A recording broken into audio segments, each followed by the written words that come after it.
Welcome to This Week in East Brunswick. This week, several hundred people participated in a public forum on the $23.1 million school bond referendum. We'll have a summary and excerpts in a few minutes. Also, the dispute between the mayor and the town council over layoffs of municipal employees continued at Monday night's council meeting. And at Churchill Junior High School, a Living Voices performer played the part of Bridget Fitzgerald, a young girl immigrating from Ireland to America in the 1880s. These stories and more this week, including some specific ideas from Dolly Vasta and Dr. Brian Johnson on how to choose the perfect puppy. But first, here's a look at programming on Channel 8 next week. Circuit Train at Home Monday morning with Lenore Kulik. That's on Look Great, Feel Great at 10. At 10:30, it's Stories from the Library for preschoolers. At 11:30, watch a rerun of the community forum on the school bond referendum held Wednesday night at the library. This 2-hour special will also be shown Saturday, February 18th at 1 o'clock, Tuesday, February 21st at 8 p.m., and Monday, February 27th at 7 p.m. Next Tuesday is Valentine's Day. Time to think chocolate. Join the fun with the Just Kidding crew in a trip to burn chocolates in Highland Park. Learn how turtles are made, Tuesday night at 7 o'clock. Charitable gift-giving strategies is the topic of discussion at 7:30 on You and Your Money. At 8 o'clock, Judith Lebline explores Love in the Want ads on Exercise the Right Choice. Wednesday night's lineup includes Spotlight on Education at 7:30 with a focus on planning for the next year and the next century. And at 8 o'clock, Teen TV goes behind the scenes at Playhouse 22 and features interviews with athletes from Churchill Junior High. Watch for a new edition of This Week in East Brunswick at 7 and 8 o'clock Thursday night. And check the Community Bulletin Board for additional programming information. A community forum on the school bond referendum, held at the library Wednesday, was attended by several hundred people, including residents, teachers, and students. School architect Jeff Venezia presented details of plans for construction and renovation at all 12 school buildings in the district.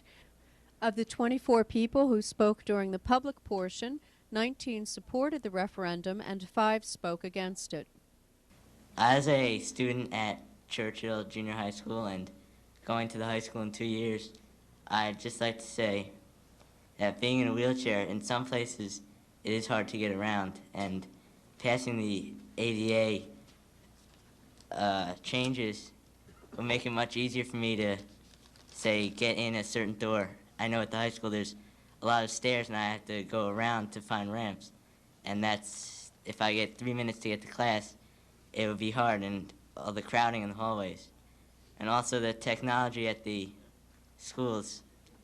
I'm in a computer class and there's just enough computers. Some kids don't even have computers, and some of the software is pretty outdated and the computers are outdated themselves. And with new computers there, we can learn and be ready for the world when we get out of school and go to college. I actually lose my common sense. Now, they say if you're intelligent, then you should vote for it. I guess I'm not. And also, if you're sophisticated, then you're common. I guess I'm common. I'm the common guy that pays the bills in this town for 35 years. I'm a senior citizen. There's a lot of people that pay for this money. And plus, not only that, what happens to these people? Most of these people I know, when they made their education with their kids, they took off and went out of town. And then when you're talking about this bond referendum, you forget to tell the people that's a $29 million interest, and it's a total cost is $51 million after 30 years. And what are you worrying about that? This is what I call the government, deficit spending. This is the same thing what your Congress does and everything else and fools us. And the same thing, you people are being compromised, and you're talking. Use your common sense. God gave it to you. Last week was open school day, and I was glad I went to observe, especially at Hammersholt. Some people think because their elementary school is not overcrowded that there isn't a problem. Well, let me tell you, that's not so. There's a major problem at Hammersholt. While I was there, I was run over in the halls by the children changing classes. My daughter has 30-plus children in her class, and when it comes to lunchtime, the lines are so unbearable, it's pretty hard to eat your lunch and be ready to leave on time. And yes, we should be commended for what we're doing, but more importantly, let's look at doing more with less. I think we could do a lot more with less. I think this bond issue is fat. Yes, we need a bond issue, but not this much money. I think we need to prioritize, like everyone else is doing in corporate America and in governments, and do the most important things first and work our way out. It's always easy to spend more money. I was a student in the 1970s at East Brunswick High School. It wasn't as bad as you said, and we all got an education that was fine. It wasn't perfect, but the whole world isn't perfect. We just can't keep spending more money and more money. I believe the overall question that we all have to ask here is what is best for the entire community. I'm here to say, look around. You don't need population studies. Look at the changes and the new children in your neighborhoods. Look at the homes. Walk through the schools. They're clean but in desperate need of repair as well as ADA compliance. See the classes being held in hallways and glorified closets due to lack of space now. Watch our streets, even more crowded than they need be, with buses shipping children all over this town trying to fit them into a system that is no longer working to their advantage. 30 years ago, the good people of this town had the foresight to build an exemplary school system. I cannot believe that that spirit of community has died. What was exemplary 30, even 10 years ago is now ancient history. The new homes and the townhouses being built will not be going away. School surely is still reading, writing, and arithmetic, but as applied to current technology. 30 students in a room is not conducive to learning when they have to do more than memorize multiplication tables and practice penmanship. Obviously, an investment in education must be made. Do we want to invest in stopgap measures, trailers, continued unnecessary busing, and a system inadequate now and substandard for the future? Or do we want the best return for our investment? The investment made 30 years ago surely benefited this entire community. An investment now, again, can do the same. There is no choice. The problems here are now, and the solution lies with us. The bond referendum will be held on Tuesday, February 28th. In order to make voting as convenient as possible, the polls will be open all day from 7 a.m. to 9 p.m. Voters will be asked to authorize the Board of Education to issue bonds in the amount of $23,151,000. Be an informed voter. Watch a rerun of this community forum in its entirety on Monday, February 13th at 11:30 a.m. or Saturday, February 18th at 1 p.m., Tuesday, February 21st at 8 p.m., or Monday, February 27th at 7 p.m. Members of the East Brunswick Township Council unanimously passed a resolution Monday night urging Mayor Ira Oskowski to extend the employment of 8 municipal managers. Since we received the budget this evening and we have very little time to act on it before February 17th, I would like to introduce a special item. This was Mr. Riccobono's suggestion 2 weeks ago that we put a moratorium on the PMA layoffs until March 3rd, until we have an opportunity to look at the budget and make an educated decision based on information that we have in the budget. I realize that the 17th is the date that was given by the mayor, but I think it would behoove the council to really take a hard look at it, because once those people are let go and paid severance pay, it would be a very difficult decision to bring them back. So I think we really need to take our time and look at it and be careful with what we do and make sure we make the right decisions. I believe it would be appropriate for us to put a 2-week delay on the action requested by the administration, so we do have the appropriate time to review this budget and what steps this council may deem necessary to take in dealing with it.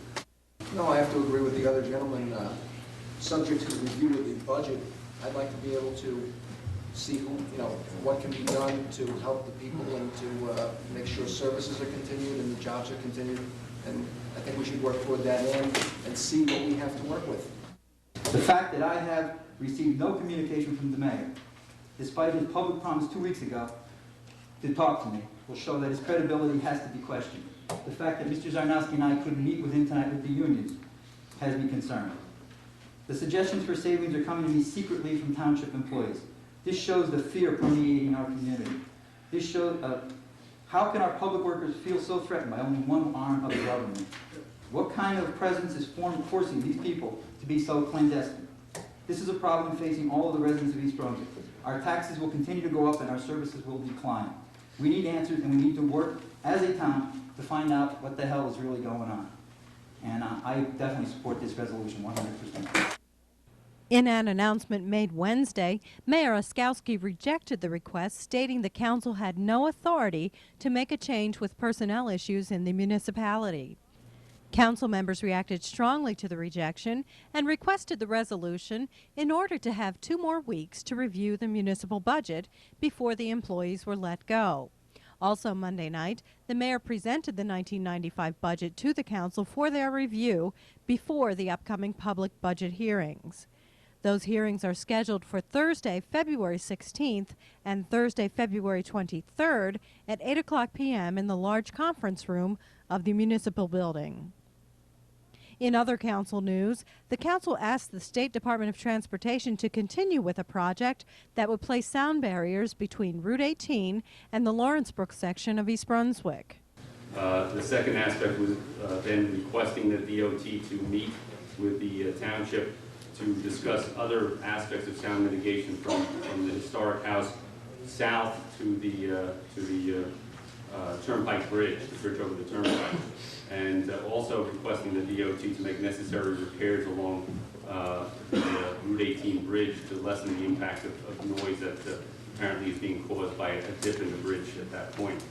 The DOT would like to come and conduct what they call a meet and greet, which is to come in and set up around the walls of the roof their diagrams, their layouts, their blueprints for what they propose to do here.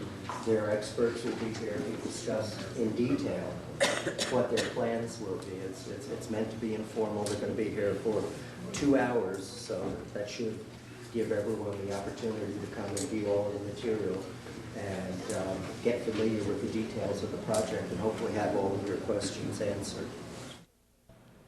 And in the public portion of the council meeting, some residents complained to the council about the level of noise generated by patrons of the Rainforest Restaurant's nightclub. The Route 18 Club attracts as many as 600 patrons, creating not only a noise problem, but a parking problem as well. The restaurant has 138 lined parking spaces, and as many as 300 cars have been parked in the lot at one time. Fire and safety officials are concerned about the safety of patrons in the event of an emergency at the club. Many residents who live near the restaurant were questioning the approval of the restaurant plan, stating that a nightclub was not in the original specifications. I'm very annoyed that I have to have now people jumping my fence, running through my yard, coming from the nightclub to go and get their cars parked on Bradford Road. Why should I assume the liability of having somebody injured on my property when this was something that was presented?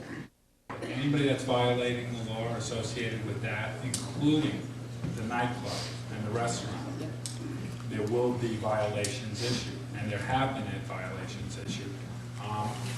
Are there other solutions? I think we can work on other solutions, and we have to sit down with the residents of that area and try to work on continued solutions for that area.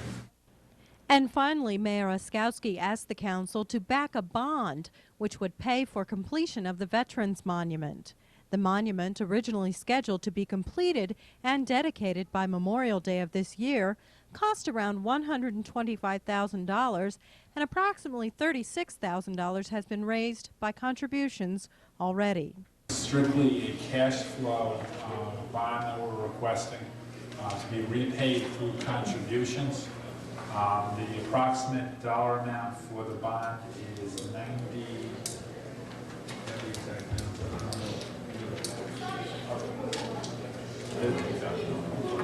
approximately $90,000, and this will be again refunded through contributions, and the cost of financing is planned that everything will be done through contributions. Some council members felt it wasn't appropriate to approve the bond in light of the current budget crisis. However, the subject was placed on the agenda for next week's council meeting. February is Children's Dental Health Month, and I have a special tip for all of you young mothers out there. You know when you have to brush your children's teeth and they're sitting on the counter next to the sink and they're squirming around and you're trying to catch them with the brush? Don't do that. Don't let them get away with that. Sit them between your legs with their back towards you, hold them in a nice firm fashion, put the brush in their mouth, and go back and forth brushing their teeth just like you would brush your own teeth. That's the best way to keep them clean and make sure that they have a beautiful, healthy smile forever. Good luck. Hi, folks. Carol Bruno and I from the Division of Recreation are back to give you an update on the social programs for this coming summer.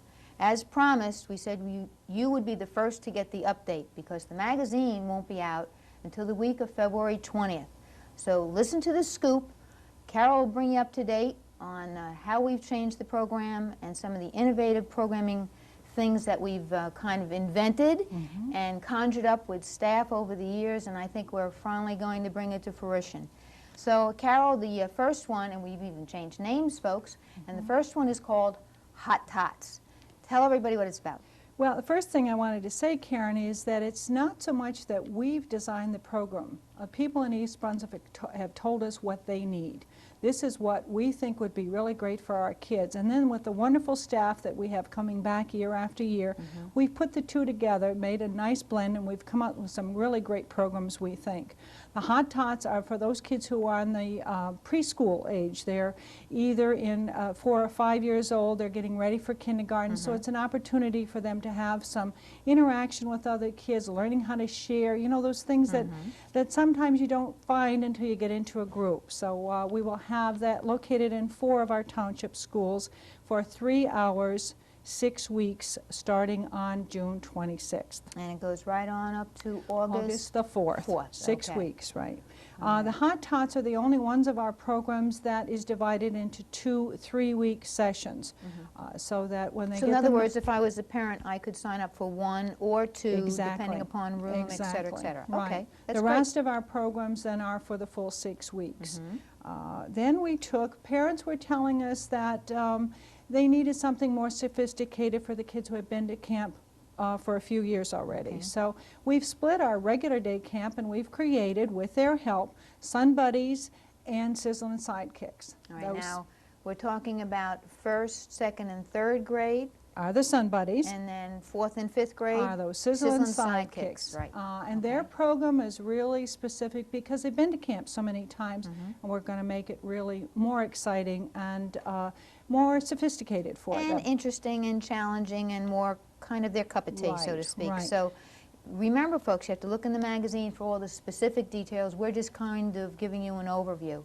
And also these names, I have to put my glasses on to make sure that I keep everything in the right order here. So the next one is called Cool Kids. Now this is something we've been listening to for about 3 or 4 years of people saying, we need to have something all day, we need to have something all day. Well, Cool Kids is the program that's going to cover your all-day needs for 1st through 5th grade? 1st through 5th grade. Carol? It's only located in 1 school. It will be at Memorial School for 90 participants. And we're blending 2 programs there. We're having the regular day camp program in the morning, and then in the afternoon, once they've had their lunch, they've had a little break and what have you, as long as weather permits, we will take them over to the aquatic park.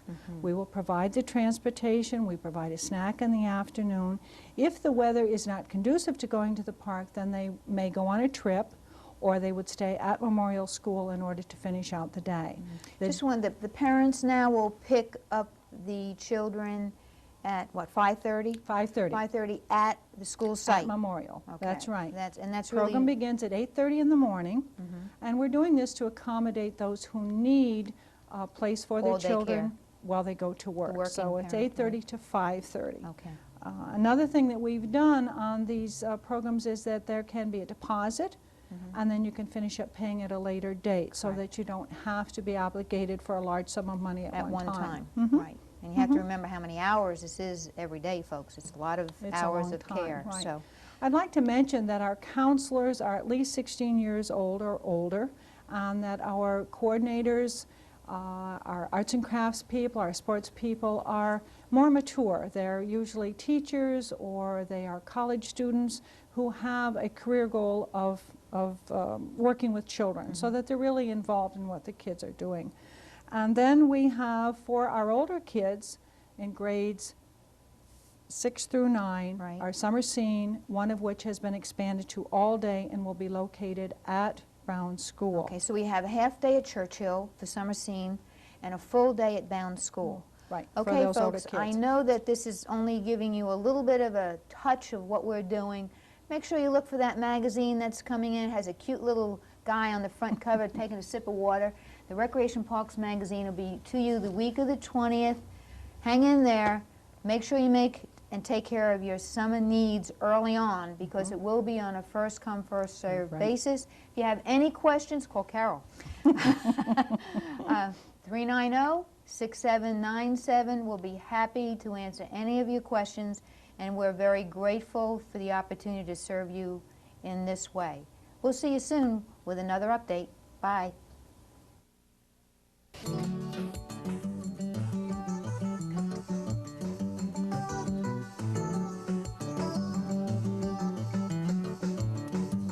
Hi, welcome back once again to The Pet Doctor. I'm Dolly Vasta, and my co-host is... I'm Dr. Brian Johnson from the Cranberry Veterinary Hospital in East Brunswick. Now, I'd like to continue the conversation that we were having last week. Where were we there? Where were we? A whole week What were is we gone. talking about? Okay, in choosing a dog, and we've yeah, gotten to the subject of certain breeds were really more aggressive than others, and possibly not a dog for small children. And I don't want to particularly get a lot of letters on this, nor do you, but you do have a theory on this. Yes, and while you mention that, how about you tell the readers, if they have, the listeners, if they have any questions or subjects, mail them in. See, I don't have to, because you've just done it on your camera. But that would be But wonderful. it would be a big help. Siri, yes, it's a great idea. If you do have any questions, anything you want us to discuss, give us a call, or send a letter here to the library. They can put up maybe later the studio, their address. But getting back to the dogs. Now, Okay. I had often wondered, is there, they say there's not, there is no such thing as a bad child. Is there such a thing as a bad dog? I've heard a lot of pros and cons on this. Probably not. I don't think so. Or is it up to the person who adopts it? To a great degree. The difference probably comes in some dogs have a greater propensity to exhibit their dominance. It can be squelched, but it takes more work in some than others. And unless you're willing to do this, just like a child that is not guided, he will go in directions that we don't see. If you don't constantly work, some breeds tend to be more of a problem in training than others. Well, why not mention them? I mean, nobody's going Okay. to get angry. Well, let me pick my own breed first, which Okay. is the one I happen to like, which is Heather, my Doberman. Now, You always think of Dobies as... you hear them, you stereotype, nasty, yes, growling dogs. Yes, yes. I'll bring Heather in one day. She'll sit on my lap, put her head on my shoulder, and go to sleep. She's lovable. But every day she gets walked and trained where she is not allowed. She lives with 5 cats, 2 birds, and 2 other toy poodles. She is not even allowed to play as the others do, because with her weight at 7 to 10 times what the others, if she puts a foot down on top of them in play, there'll only be a grease spot in the floor where the dog used to be. Yeah. So she is trained to the point where she will not ever think of playing rough. When I call her, I don't want a chance. She has to come. All I have to do is go like this. She'll stop what she's doing and come to my side. Now, some of the other breeds, Rottweilers, they're big dogs, 120, 140, 160 pounds. They're gorgeous animals, but they have a very strong mind. And unless you're a very strong person, the dog will, as any child, try to dominate. And that's where the problem starts. I was told that you really have to take complete control of a Rottweiler while it was still a real tiny puppy. I mean, it was never allowed to get away with anything. It was always control, control, control. Training of and the then they were fine. Correct. Training of the average dog should start about 4 to 6 months of age. Training on the Rottie usually should start at 4 to 6 weeks of age. Don't give them an inch. They're nice dogs, but they do require control. Another breed is the Akita. Beautiful dogs. Oh, yeah. but they have a tendency to exhibit dominance. What about the shepherd? I've heard that with shepherds also. Well, it's true of any And yet breed. they're very popular. It's true of any breed. Even the small dogs. You let a small dog get away with something, and he'll turn into a monster. So but there are the bigger dogs have a greater potential to do damage. So what are great family dogs? We have to wrap this up. Okay. But what ones would you There's suggest? too large a group to give you. It's up to the individual and depends upon size. A poodle. I happen to like my Doberman, but I've worked with her. A A lab is Labrador, Goldens, some of your Shih Tzus, your Lhasas. Some of these that make a wonderful dog. Your Dachshund, not a child's dog, an adult dog. There are many good breeds, but with the larger dogs, you must be a little bit careful and be willing to say, this is a 15-year commitment to work. That's true. Of course, I have to tell you that I really am very prejudiced in favor of a mixed breed. I really think there are so many unwanted, wonderful, lovable animals. But that's a whole different story. I know it is, and we'll save that for another, whoops, we'll save that for another day. What a lead-in. It's been a pleasure as usual. We'll see you all next week. In the meantime, take care. And have a good day, folks. Hi, I'm Amy Fisher. Today I'm at Churchill Junior High School with Maureen Megabo, who's here from Living Voices, and John Blair, who is the Department Chairperson of Social Studies. Maureen, I'm going to start with you. Could you tell us a little bit about what Living Voices is? Living Voices is a Seattle-based company, and it was begun by Rachel and Michael McClinton, and they make something called interactive video. There are 2 videos now. One is about Anne Frank and the Holocaust, and the other one is the one that you'll see a little bit today, the one on immigration, called The New American. The other one is called Through the Eyes of a Friend. And they're shown to students nationwide, and they're theatrical and educational experiences. And you're presenting this to all of our 9th graders. What kind of a reaction have you received from them so far? I think the students are engaged. Certainly I've heard from their teachers that they're quiet, quieter than usual, and somehow attentive, more so than usual. They're a quiet group. 9th grade, 10th grade, and sometimes 11th can be not so full of questions. I did the program for a group of 3rd graders a couple of weeks ago in New York City, and before you finish the piece, their hands are in the air and they want to know all about the details of the people in the video. They're very interested in what actually happened to the characters, and I think these students are more interested in the universal experience of immigration. Hey, John, how does this relate to the 9th grade social studies curriculum? Well, it ties in very nicely. Every spring, we go to Ellis Island, and the students get a hands-on opportunity to see how the immigrants would have reacted if they were coming here themselves. So it gives them an opportunity to see immigration in its fullest sense. And this part of the curriculum right now, the teachers are exploring immigration. It's part of the 9th grade curriculum on immigration, so it ties in very nicely to the curriculum.